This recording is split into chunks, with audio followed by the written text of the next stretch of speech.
125 में 8,000 रुपये total family का ऑर्डर हुआ था। बच्चों का 3,000 दो बच्चों का, 3,000 दो बच्चों का हुआ था, और वाइफ का 2,000 हुआ था। वाइफ का और 3,000 दो बच्चों के। फिर रिवीजन में कहते हैं मुझे कोई रिलीफ नहीं मिला। उसके बाद मैंने यहाँ पर अपना इसको ये पिटीशन पेश की है। ग्राउंड है माइलॉट, मेरी शादी 2004 में हुई थी, और 2008 में मैंने अपनी वाइफ के नाम से एक बहुत बड़ी प्रॉपर्टी 2700 स्क्वायर फुट की खरीदी, और 2011 में फिर मैंने 1130 स्क्वायर फुट की एक और प्रॉपर्टी अपनी वाइफ के नाम खरीदी। उसके बाद 2011 में 1130 वर्ग फुट की एक प्रॉपर्टी और उनके नाम खरीदी। 2013 में वो जो 1130 वाली जो प्रॉपर्टी थी उसको बेच के मायके चली गई। 2014 में फिर वापस आई, मार्च लास्ट में वापस आई और 3 महीने रही, और 27/6/2014 को मेरे को पंजाब जाना था अपनी बहन के गृह प्रवेश में और भांजे की पगड़ी की रस्म के लिए, जो उनको पता था। तो उन्होंने अपनी माता जी को 23/6/2014 को लखनऊ बुला लिया, और जो 2700 वर्ग फुट की जो प्रॉपर्टी थी उसको भी वो बेचने की कोशिश करने लगी, जिसकी मैंने कंप्लेन करी थी। और 27 को मेरे जाने के बाद 27 की शाम को ही घर से जो मेरी प्रॉपर्टी थी जिसके बयान के पैसे मिले थे, उसके 50,000 रुपए घर पे रखे थे, वो लेके अपनी माता जी के साथ चली गई। मेरी एक प्रॉपर्टी थी, हाँ मेरे नाम की थी वो, उसके मेरे बयान के पैसे मिले थे मेरे को, तो वो पैसे घर पे रखे हुए थे। हाँ, उसमें से 50,000 रुपए वो घर पे पड़े हुए थे, तो वो लेके वो चली गई और माता जी के साथ चली गई, और उसके बाद वहां जाकर मेरे ऊपर मुकदमे कर दिए। अब उन्होंने जो घर से जाने की जो बातें कही हैं, एक घर से जाने के जो घर से निकाले जाने की जो बात कही है, उसको उन्होंने कई तरह से कहा है। जैसे कि एक जगह खुद के ये सब उनकी चीजें सब इसमें रिकॉर्ड में है। एक जगह उसने कहा है कि जब उसको घर से निकाला गया तो उसकी माताजी हमारे घर पे थी। दूसरी जगह कहा उसने कि जब उसको घर से निकाला गया तो उसकी माताजी एमपी में थी, मध्य प्रदेश में थी। तीसरी जगह कहा जब उसको घर से निकाला गया तो उसकी माताजी लखनऊ गुरुद्वारे में थी। चौथी जगह कहा उसने कि जब उसको घर से निकाला गया, एक ही दिन की घटना, एक ही समय की घटना, ये नहीं कि अलग अलग घटनाएं, एक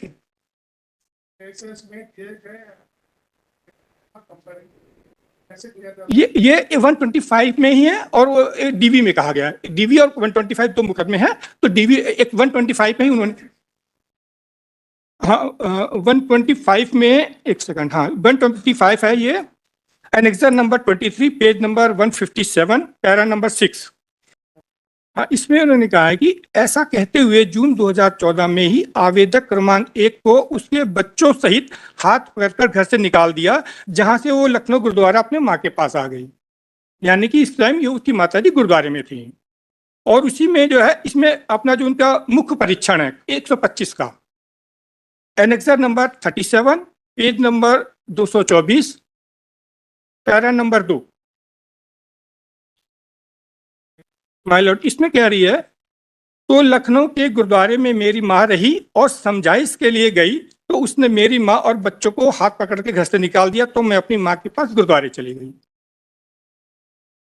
और तीसरी जगह वो कह रही, किसी के क्रॉस के, annexure number 37, page number 230, para number 21 में कह रही है कि यह सही है कि मैंने अनावेदक के विरुद्ध घरेलू हिंसा का मामला चलाया है। और घरेलू हिंसा के मुकदमे में उन्होंने ये लगाया है, कहा है कि उनकी माताजी को उन्होंने, जब उनको घर से निकाला गया तो उनकी माताजी एमपी में थी। ये एनेक्सर नंबर है A29। इसमें कह रही है, अंत में अनावेदक क्रमांक 1 द्वारा आवेदिका क्रमांक 1 व उसके बच्चों को घर से निकाल दिया। मजबूरी में आवेदिका क्रमांक 1 द्वारा अपने परिजनों को फोन पर सूचित किया, तब आवेदिका क्रमांक 1 की माताजी अपने परिचितों को लेकर 23/6/2014 को लखनऊ आई। यहां पे कह रही कि जब उनको निकाला गया तो उनकी माताजी एमपी में थी। भाई इसमें याद है, परिजनों को फोन पे सोचिए, तब उनकी माताजी, सॉरी ठीक है, हाँ जी, हाँ, मतलब इसमें लिखा 23/6 को लखनऊ आई, इस मतलब वो लखनऊ में नहीं थी। हाँ अच्छा, अच्छा जी ठीक है, सॉरी सर, हाँ जी। अच्छा, इसी के आगे इन्होंने जो है एक एनेक्सर नंबर 29 है, तो उसका पेज नंबर है 195। तो इसमें लिखा है कि, तो मुझे लखनऊ में पैसा नहीं भेज पा रहे थे, तो मेरे पति ने मुझे घर से निकाल दिया तथा मेरे 2 छोटे बच्चों को भी घर से निकाल दिया। दिनांक 27/6/2014 को मेरे माता पिता ने मेरे पति को समझाया, हाथ जोड़े, पर वे नहीं माने तथा मेरे 2 छोटे बच्चों को भी घर से निकाल दिया। दिनांक 27/6/2014 को मेरे माता पिता ने मेरे पति को समझाया, हाथ जोड़े, पर वे नहीं माने। ये उन्होंने राज्य महिला आयोग को इन्होंने आवेदन भेजा था, आवेदन दिया था उन्होंने। इसमें कह रही हैं कि तो दिनांक 27/6/2014 को मेरे माता पिता ने मेरे पति को समझाया, हाथ जोड़े, पर वे नहीं माने। यहाँ पर पिताजी की भी एंट्री हो गई है और क्रॉस में वो स्वयं कह रहे हैं कि जून 2014 में उनके पिताजी लखनऊ आए ही नहीं थे। जब उनके जून 2014 में उनके पिताजी आए ही नहीं। हाँ, क्रॉस, एक सेकंड बता। हाँ जी, annexure number 37, page number 230, para number 21 मालूम। इसमें कह रही हैं, यह कहना गलत है कि मेरे पिता मुझसे मिलने जून 2014 में लखनऊ आए थे। जब 2014 में आए ही नहीं थे तो उनके माता पिता ने मेरे आगे हाथ पर कैसे जोड़ा माय लॉर्ड। और माय लॉर्ड ये 125(4) माय लॉर्ड, इसमें 3 कंडीशन दी हैं कि पत्नी को किस कंडीशन पे उसको भरण पोषण नहीं मिल सकता। मैं माय लॉर्ड, मैं यहाँ पे बच्चों के भरण पोषण के लिए कहीं पर भी नहीं कह रहा हूँ मैं उनका नहीं दूंगा। इसमें कहा गया है कि अगर वो कहीं एडल्ट्री में रह रही तो उसको नहीं मिलेगा, या वो हम दोनों सहमति से अलग रह रहे हैं तो नहीं मिलेगा, या वो यदि वो पर्याप्त कारण के बिना अपने पति के साथ रहने से इनकार करती है तो उसको नहीं मिलेगा। तो ये जो भी कारण बताए हैं ये किसी भी तरह से सारे एक साथ संभव नहीं हो सकते। और एक चीज और है माय लॉर्ड, एनेक्सर नंबर कोई क्रॉस ही है sir my Lord, 37, annexure number 37, page number 230। हाँ 230, हाँ जी 230। इसके पैरा नंबर 20, इसमें माय लॉर्ड मैंने क्रॉस की, जो लोअर कोर्ट में क्रॉस मैंने ही किया था माय लॉर्ड, तो इसमें मैंने उसे सवाल पूछा था कोर्ट में कि आप अपने बच्चे के साथ अपने पति के पास वापस जाना चाहेंगे, कहती नहीं जाएंगे। फिर मैंने दूसरा सवाल किया, यदि आपके पति आपके पास मायके में आकर आपके पास साथ रहें तो क्या आप मायके में उनके साथ रहेंगी, तब भी कहती नहीं रहेंगी। ना वो मेरे साथ मेरे अपने मायके में रहना चाहती, ना वो मेरे साथ मेरे ससुराल में रहना, अपने ससुराल में रहना चाहती हैं, और झूठे एलिगेशन सारे लगाए हैं। और माय लॉर्ड इस तरह से बहुत सारे झूठ, इसमें एक तो ये सिंपल सा है, इसी के साथ ही उन्होंने मेरे ऊपर आरोप लगाए हैं कि शादी में उनके फादर ने मुझको 5 लाख रुपए दिए, उसके बाद मुझको 2.5 लाख रुपए दिए, उसके बाद जो मैंने 2700 स्क्वायर फुट की प्रॉपर्टी जो खरीदी है इसके भी पैसे उनको दिए, उन्होंने दिए हैं। लेकिन जो ये मैंने 2700 स्क्वायर फुट की जो प्रॉपर्टी खरीदी है मैंने बैंक से लोन लेके की, जिसके के लोन के पेपर इसमें लगे हुए माय लॉर्ड। और जिस दिन रजिस्ट्री हुई थी उसमें से 2,80,000 रुपए मैंने नगद उसी से निकाल के दिन दिए थे पैसे। वो बैंक का पूरा स्टेटमेंट, लोन के स्टेटमेंट और बैंक का स्टेटमेंट सारा लगा हुआ है इसमें।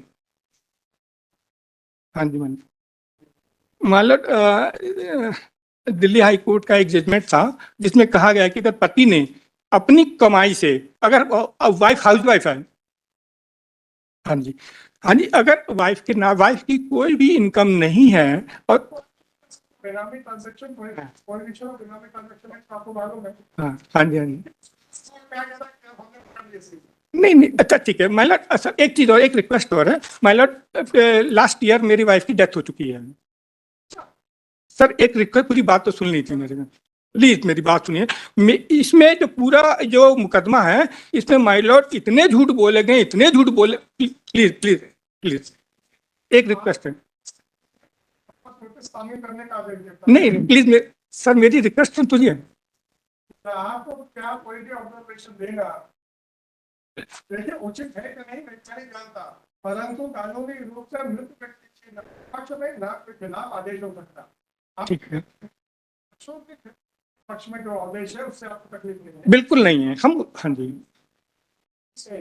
हाँ जी, नहीं माय लॉर्ड मेरी एक रिक्वेस्ट है, मेरी बात सुन ली जाए। हम ये कह रहे हैं कि मेरे को इतने सारे झूठ होने के बाद भी मेरे को लोअर कोर्ट ने दोषी तैयार कर दिया, और उसके बाद 1 भी रुपया मुझको दिया नहीं गया और मुझ पे इतने बड़े बड़े एलिगेशन लगाए गए। इसका जवाब मैं आपकी पत्नी से दे सकता हूँ। नहीं नहीं एक मिनट मेरी बात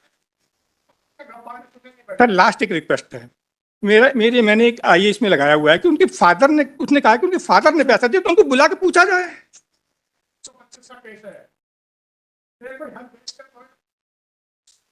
सर मेरे को मैं दोषमुक्त कैसे होऊंगा सर?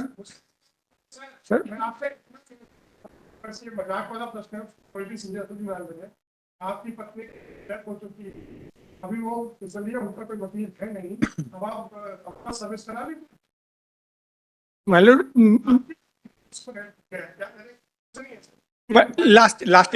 लास्ट माय लॉर्ड मेरे को कोई डॉक्यूमेंट नहीं, कोशिश नहीं कर- आपके खिलाफ सिर्फ 125 का आदेश है, जो मात्र 2000, और वो भी आपकी पत्नी खिलाफ चुकी है, आपके पत्नी के खिलाफ का बची नहीं है। और रहा सवाल बच्चों के, आपने को नहीं देखा, नहीं करना। बिल्कुल बिल्कुल नहीं करना बच्चों को। माय लॉर्ड सिर्फ मेरी रिक्वेस्ट थी कि मुझको कम से कम मेरी इसमें जो मेरे ऊपर झूठे एलिगेशन लगा, मेरी वाइफ ने कहा तो सर इतने सारे माय लॉर्ड अगर मैं सुनेगा ना, सबका बोल दूं। अरे यार, आपकी पत्नी ने झूठा सारे सारे सबूत है सर। वो नहीं आ रही है तो जो सब नहीं नहीं एक सेकंड, अगर आप इस रिकॉर्ड को देख लीजिए और उसके हिसाब से ऑर्डर पास कर दीजिए माय लॉर्ड। मतलब उनके फादर को नोटिस जारी कीजिए सर। कम से कम वो बताएं तो कितने पैसे उन्होंने दिया है, तो कहाँ से दिया है। इंसान है, इमोशनल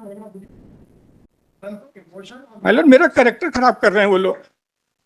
आप 5 लाख 2.5 लाख, आपका कहना सही होगा गलत होगा कुछ नहीं कह सकता, कानूनी रूप से आप कुछ नहीं कर सकते। आप इमोशनल इंसान है, आपको गिरा मिलना होगा, सही है। माय लॉर्ड इतने छूट कोई ऑब्जेक्शन नहीं, कोई ऑब्जर्वेशन नहीं। But if it is not permissible, then it is not. चलिए। आज पर मेरे साइकिल नंबर हाँ, मतलब मुश्किल बना, हम पहले दिन ही उसका बता करते अननेसेसरी टीम से आप ड्रंकों में हो गए हैं। माय लॉर्ड मैं 1 साल से आ रहा हूँ यहाँ पे। नहीं, आपकी पब्लिक बात अगर आप आ रहे हो, माय लॉर्ड कितने झूठ बोले हैं। सब मैं बिल्कुल ठीक कह रहा हूँ। इमोशनल आदमी लग रहे हैं, कोई बात नहीं, बुरा नहीं है इमोशनल होना, पर जिसने झूठ बोले हैं उसकी आत्मा को शांति रहे तो माय लॉर्ड फादर ठीक है sir. Polite action. Item number 55, Lordship, I should not